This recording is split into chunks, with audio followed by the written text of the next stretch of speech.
The Mortgage Minute today being brought to you by our friends at Geneva Financial. When you're ready for that next home loan, Geneva's got the programs and the products. You just need to make the call.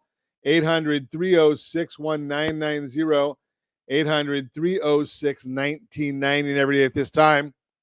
OBMMI, they provide the most comprehensive, accurate, timely, and interactive analysis of pricing ever conducted in the mortgage industry, calculated from actual locked rates with consumers across 35% of all mortgage transactions nationwide. What are they telling us about rates today? Well, the conventional 30-year fix, that was up 6.687. 30-year jumbo up or down 6.83. 30-year FHA, that was up 6.338. 30-year fixed VA up 6.264. And the USDA 30-year fix, that was down 6.35%. If you want our latest market commentary, we put that out each and every morning as early as the data allows. rsrlinks.com/market minute. rsrlinks.com/market minute. You can get our report, again, each and every business day morning as early as the data allows. Let's see what's going on today. Well, we're looking right now at that 10-year the S&P 500, 23.54. That one is up 23.54. And we can see if I can get my screens. I've got too many screens going here. Let's take a look and see what the 10-year Treasury and the mortgage-backed securities are doing. The 10-year Treasury, as I speak right now, is 4.289. That's up about 4.5 basis points. The mortgage-backed security, that's down 23 basis points. Whenever that goes down, that means interest rates are going up. So we don't like to see that one, but it is what it is. Let's see why these things are happening. And still, it's a lot to do with the uncertainty that the markets have right now because a lot of data coming out. So what are some of the big data points for this week? Well, the biggest always is our jobs reports. Now, the challenge is, as I've been telling you, and we've been documenting, it's not just my opinion, that we don't get the greatest data from the Bureau of Labor Statistics. We're finding that their seasonal adjustments are a bit outrageous, so we question them a lot. Now, let's take a look. We've got the job opening and labor turnover report. That comes out on, I think, Wednesday. They're expecting 8 million new jobs. Okay, 8.04 million was the previous. The ADP jobs report, expecting 115,000. There was 143,000 in the previous report. Bureau of Labor Statistics, well, this is the one that's always a challenge because they give us data and we just never can trust it.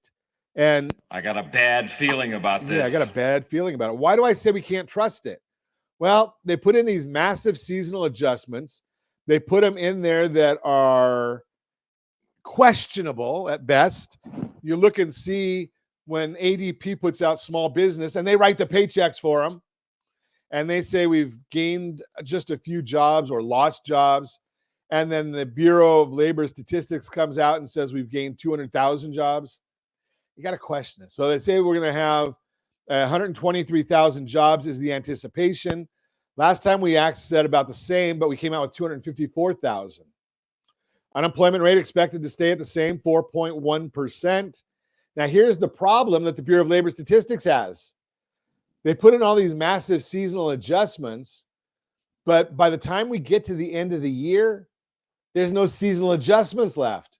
So they have to pull them all out. And they give us real data, hopefully.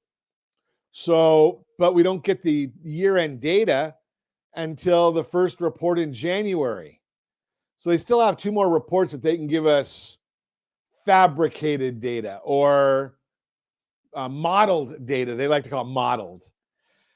But within next week, they're going to use that. The Federal Reserve will use some of this data. And they've already said now that they don't trust the Bureau of Labor Statistic data.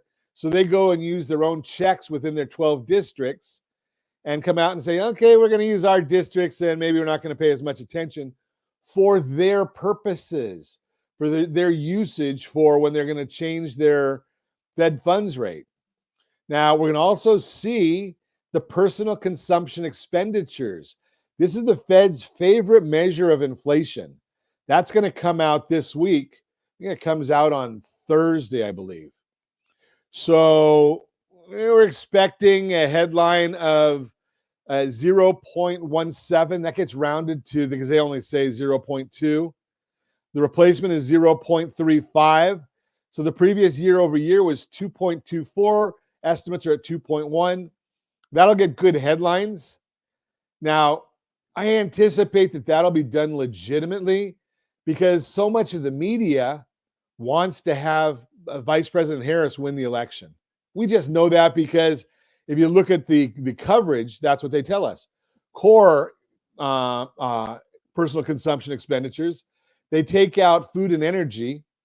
Month over month estimate was 0.2 to 0.26. The replacement number is 0.32. Year over year previous was 2.68. So now we're looking at a 2 point, which rounds obviously to 2.7. So if the estimates are correct, that'll come down to 2.6.